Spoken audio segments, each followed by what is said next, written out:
What's good? What's up? It's Jordan or Texans Thoughts, and I'm back with another Texans film breakdown. So today we are going back in time and reviewing the 2018 game versus the Miami Dolphins, where the Texans put up 42 points, and Deshaun Watson threw for 5 touchdowns and only had 4 incompletions on the day, which is just ridiculous. And I'm reviewing this game because it's part of the next 4 games that I'm writing an article about for my series called Watson Watch, where I go back and rewatch every single Texans game Watson has been a part of, and I look at it through his lens.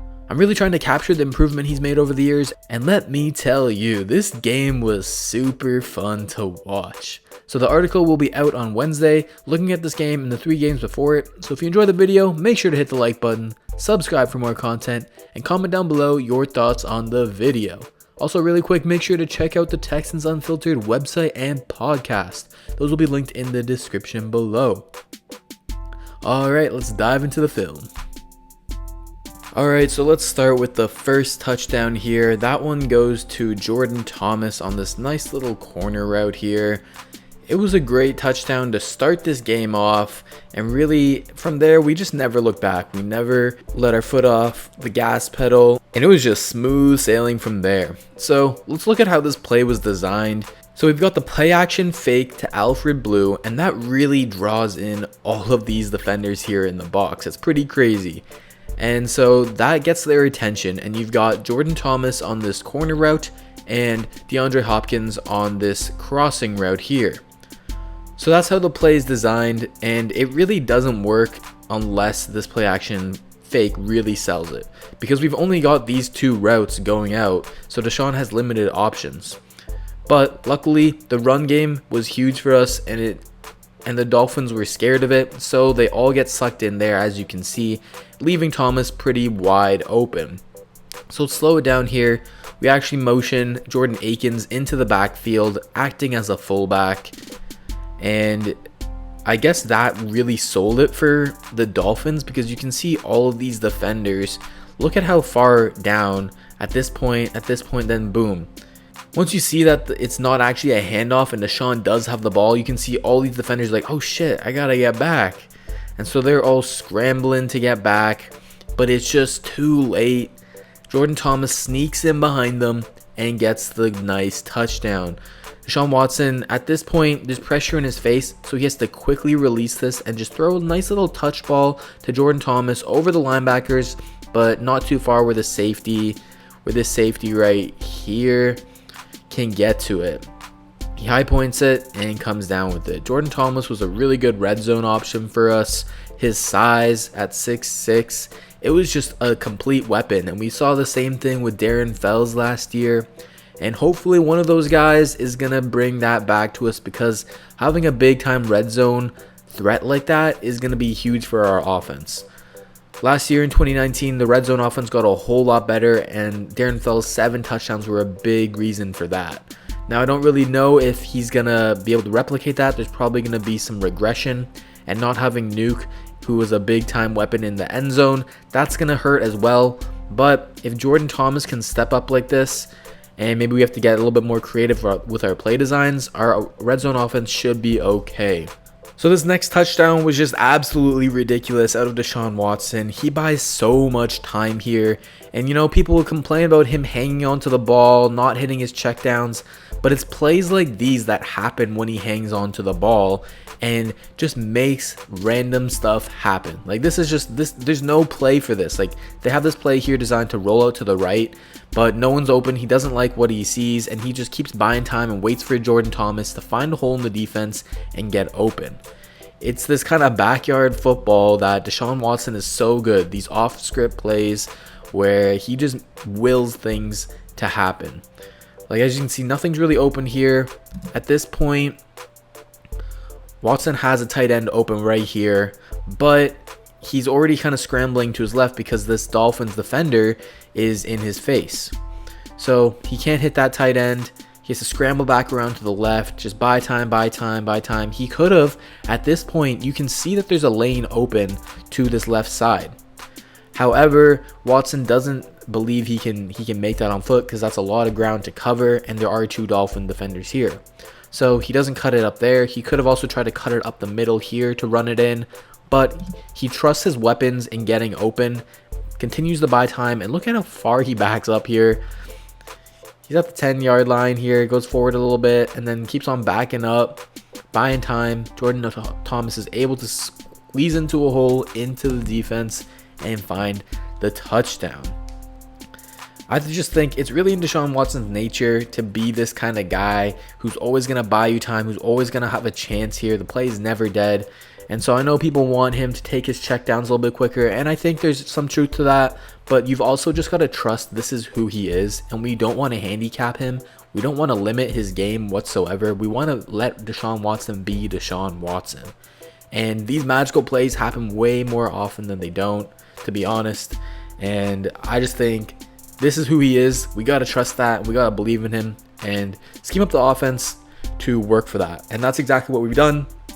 Adding big threat players like Brandon Cooks. Randall Cobb was a lot better at that last year as well. So now that we have those weapons and hopefully a healthy Will Fuller, the offense is going to be insane.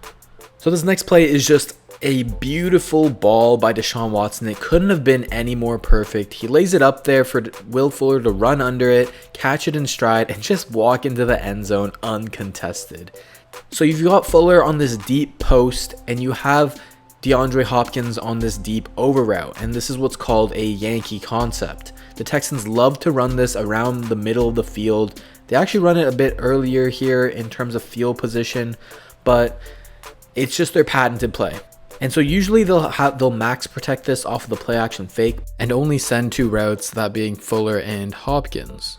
But this time they send tight end Jordan Akins out on an out route and the running back in the backfield on a route as well, to just put more routes out on the field, because a lot of the time when you only have two-man routes, it's if the defense communicates it properly, they can cover it up, and then Deshaun Watson is stuck back there in the pocket with nowhere to go, and then that's where you get the complaints of, oh, he holds onto the ball too long, but no one's open. What is he supposed to do? You know what I mean?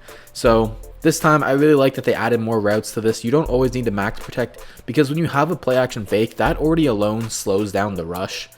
And so sending it more of these routes out, it's only going to help Deshaun, give him more options. So if that deep ball isn't there, he can take a shorter option. And I know that kind of goes away from what I was just saying on the previous play, but it's all situational, you know. With these big shot plays, you can't just have two routes out there. You know, like, there's going to be times where the defense is just in a good position and it's just covered up. So he still needs to have other options to go to. It's not like I'm saying take away the checkdowns completely. I'm just saying you have to also trust in his ability to make these big plays. So as I play it here, you can see how the defense, this safety right here, he goes towards DeAndre Hopkins. He draws his attention, and that just leaves Fuller completely wide open. He burns the cornerback completely. The cornerback never had a chance. This cornerback here at the top, no one can keep up with Fuller in a foot race. Like, it's not even close. Just off the beginning, the release that Fuller takes, he takes a nice inside release. He doesn't even really do anything special. He's just running in a straight line here, and you ain't gonna catch him. I can tell you that. You're screwed. You gotta have safety help over top, and the safety help has to be disciplined. So if you look at this other safety isn't too high. So we see that this one comes down and it tries to take away DeAndre Hopkins. But you still should have another safety here because they're in cover two to help bracket Will Fuller. But because he's so far outside and Will Fuller is going inside on this post, you can see that he hesitates a little bit here. And I don't know what he's looking at, because the cornerback is screaming, "Give me help, man, give me help." Safety is completely lost and Fuller is already gone at this point. He's got a good 2 yards on this corner, and the safety, if you're that far away from Fuller, you're not catching up to him. You can't beat him to his spot there. So the safety's lost, the corner needs help, but he ain't getting it. And at that point, ain't nobody catching Fuller. He can just walk into the end zone. That's how open he is. And so let's take a look at it from the end zone view here. Watson does a good job to sell this play action fake. Then boom, he's scanning the field and just lets it rip. What a beautiful ball. You can see here the trajectory of it and how he puts air under it to let Will Fuller run under it. Because if he underthrew this, then the cornerback or the safety might have a chance to get it back into the play, as Will Fuller would have to slow down. But he throws a beautiful ball. high up in the air, good trajectory. He can run under it, catch it in stride. Fuller makes a good catch, secures it, and then boom, it's easy. Easy points, 73-yard touchdown. So this play is that same Yankee concept, but it's out of a different formation and it's run a little bit differently with only 2 real routes on this field. And so DeAndre Hopkins, he's going to be running his deep crossing route yet again, and Will Fuller is going to be running that post route. And this play really illustrates how Deshaun Watson reads the field. And so as I play it here, you're going to notice that Watson is keying in on Will Fuller here. He wants to see if he's going to be able to win this deep, because Watson always reads high to low, meaning he's going to read the highest route, like the deepest route, to the lowest route, to your check down. And so you can see here his eyes from the end zone view and how he's focused on the middle of the field to hold the safety and see what the safety is going to do. And if the safety follows Fuller, which he does, then boom, he can dump it off to Hopkins. So let's look back at it from this view where we can see what I'm talking about. So at this point, Fuller is even with the quarterback, and he starts to gain a step on him. And so Watson's starting to think, okay, Fuller only has to beat this safety now. If he can cross the face of the safety and get past him, then that's 6. Then we got another bomb of a touchdown. So of course he's going to wait and see if Fuller can do that, because he wants the big play. He wants the touchdown. Who doesn't want the touchdown? And so even though Hopkins is coming open at this point, where this cornerback is going deep and this linebacker is too shallow, there's all this space for Hopkins to run into. Even though that's happening, he's still going to wait and see. So when he's hit the top of his drop here, he could have thrown that to Nuke right now and kind of put it right here. But he's going to wait here because this safety, he looks like he's running in this direction, right? Whereas Fuller is going to be running in this direction. So if he can cross his face, easy touchdown. So he waits for that to happen. It doesn't. The safety does a pretty good job to turn around. And so he sees that, and then he starts to wind up his throw and hit Hopkins, who's wide open. Wide open down the sideline.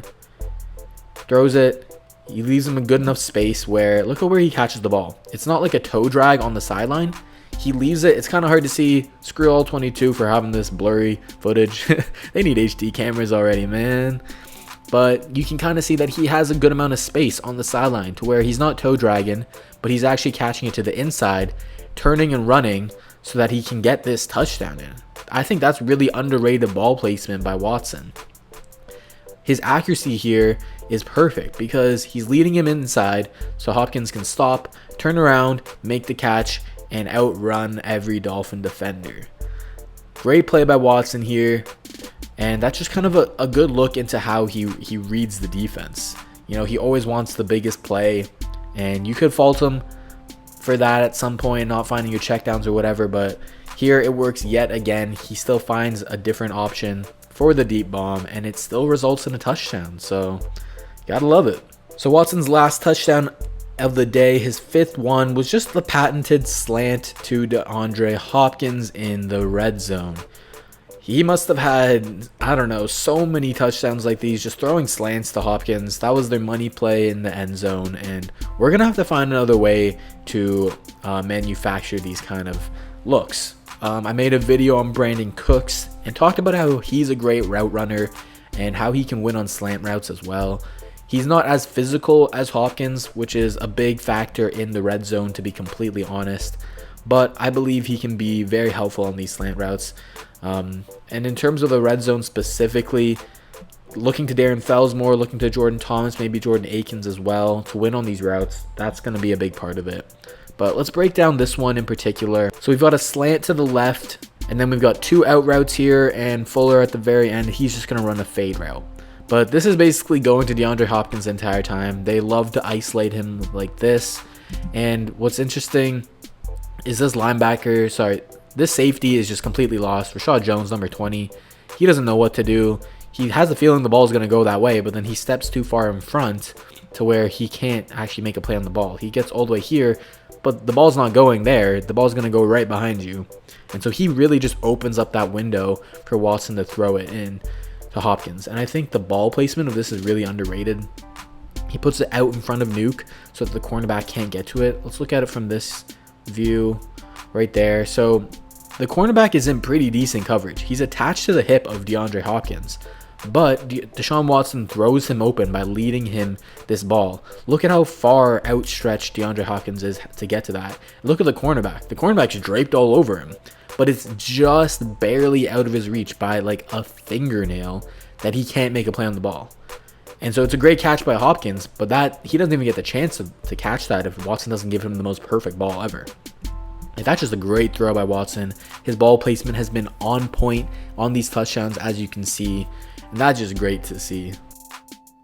Alright, that'll do it for this breakdown on Deshaun Watson throwing 5 touchdowns against the Dolphins.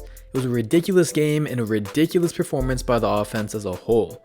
If you enjoyed the video, make sure to hit the like button, subscribe for more content, and comment down below your thoughts on the video. Please do check out the Texans Unfiltered website and podcast. We've got tons of great content for you guys. And check out my YouTube channel as well, where I do a lot more of these film breakdowns.